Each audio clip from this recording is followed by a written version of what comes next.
I always figured that there's nothing new under the sun, that every song has been written before, every play has been written before. We're just redoing it a different way.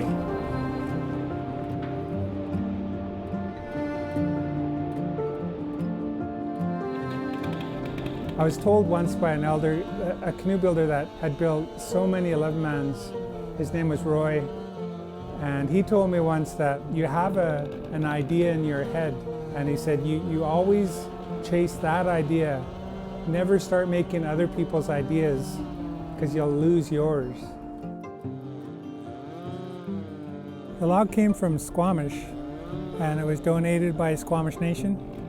It's a 35-foot log. The log right now is 16,000 pounds, and we hope to get it under 100 pounds, and it will help to share the evolution of canoe building and four-mans. This is the first canoe that we started out with the intent to make a four-man. Mitzi was the first four-man that was of her quality. Mitzi was interesting because she was a double, and she was too long for a double, so she'd get used, but she wouldn't get used all the time. She wasn't like a #1 race double. We eventually altered her, made her wider and higher, and turned her into a four-man. But then she was too short. But still, she was like light years ahead of anybody else's four-man, which is a fairly new race. This is an old alteration of Mitzi. It's longer, and it's really interesting design. It's very exciting, yeah. Learning how to make a dugout canoe in this time and age is very special, it's very sacred. It's something that doesn't happen every day. In some awful situation where, a certain nation where their canoe builder or their canoe building family eventually dies out and it gets lost for a certain amount of time, I feel like with this documentation that lessens the chance of it happening, and that we have it at least, that it is somewhere in this world, which is all I can ask for.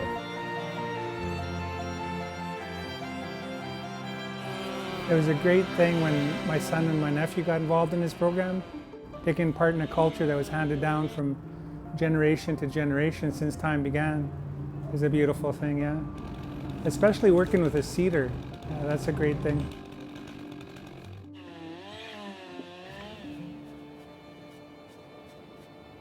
He's not only teaching me how to make canoes, but he's teaching me how to pass it on to the next generation. And I think that's the most important part about this, is keeping the sport alive and keeping our generation intact with our culture, because war canoeing is a very untouched sport since colonization. I think that's a great thing for our nation and our people to have. The first time I've ever restored a canoe by myself. So there's a lot to learn, and there's a lot that goes with it. A lot of tedious work, but I find it a lot of fun.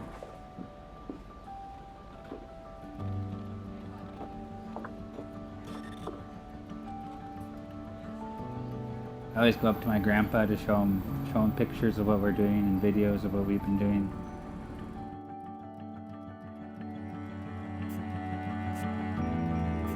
Our people, where we have traditionalism, and then we also have advancing at the same time, our people have always, found or created new tools, and we would use that tool. But with war canoeing, we have old tools and we have new tools, and sometimes we have to choose where we want to take advantage of them.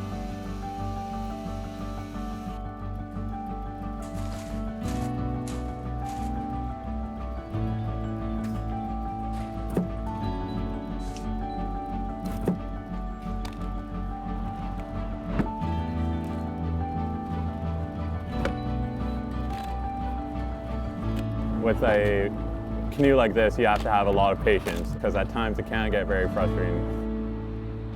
And sometimes you just have to step back and take a look at it and then get back into it. And that's one thing I'm still trying to learn, I'm still trying to improve on, is my patience when it comes towards working on canoes.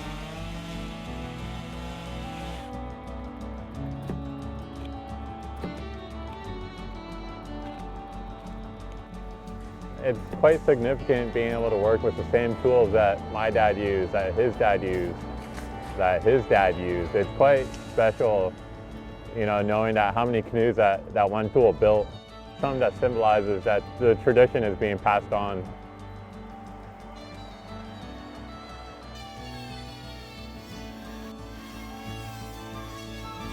We have an idea in our head what a canoe should be. It's like you get a big lump of clay and you slowly start shaving pieces away.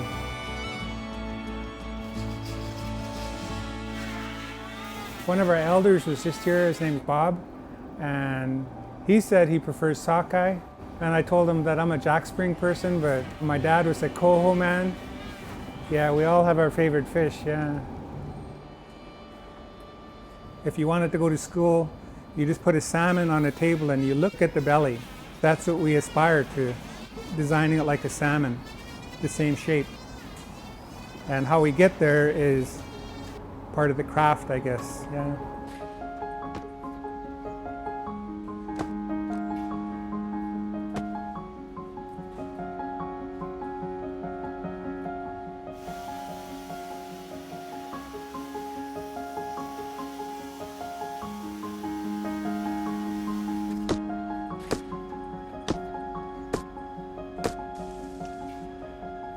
I looked at old pictures of canoes that were narrow, and they were from 1910, 1920, and it'd be 11 man, and they'd have a full crew that were dressed like they had just won a race beside a canoe that was about this wide. I realized that this is an old design. I'm just doing something that they did before.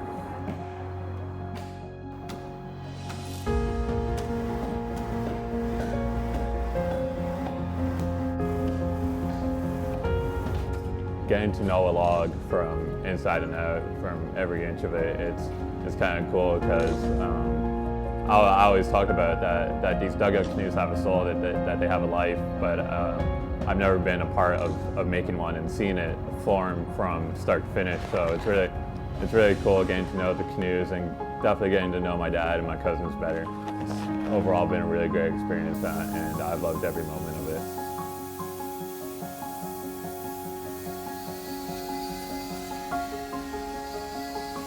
You never really make a canoe by yourself, you know. Even someone dropping in and saying, hey, I see a bump there, you know, they helped you improve it. They helped you make it what it is in the end. You know, I'm supposed to be building it for myself.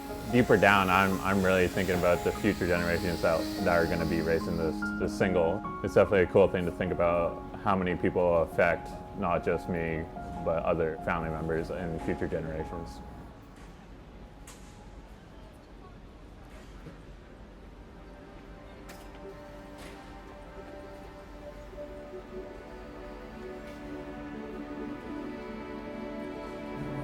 I wanted to mention something that my dad used to tell me, is that you don't own this sport. You're just handing it to the next generation. And I never quite understood it when I was younger, but programs like this and getting to the age that I am and watching my son and the other paddlers race now and I don't race anymore, I'm starting to understand that I was just passing it from the past to the future, and that's all I was doing.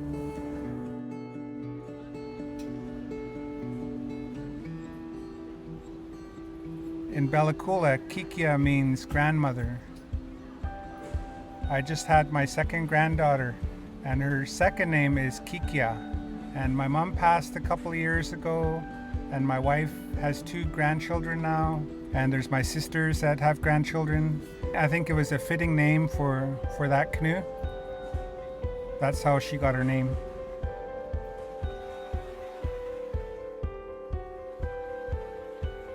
I was talking to a friend the other day, and they mentioned, they're like, wow, so you're starting a canoe building journey where one day you'll be older and you'll sit on the beach and you'll see all your canoes on the water, and I thought that was a really cool way of putting it.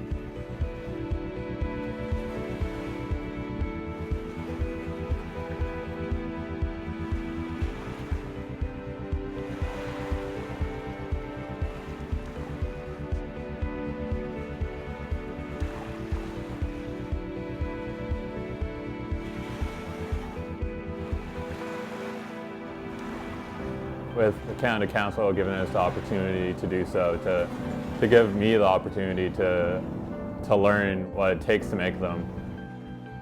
This whole experience, getting to work with my dad, getting to learn the way that we built canoes, you know, for how many generations, it's unreal.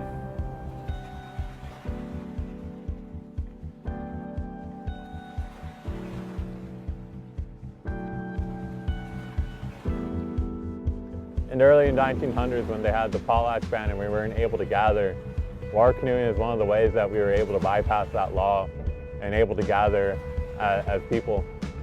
And through these times of COVID, we can't gather, but water canoeing is something that's still holding us together, because we know when this is all over and we're able to gather again, that's one of the first things we're going to be doing, is going out in the canoe.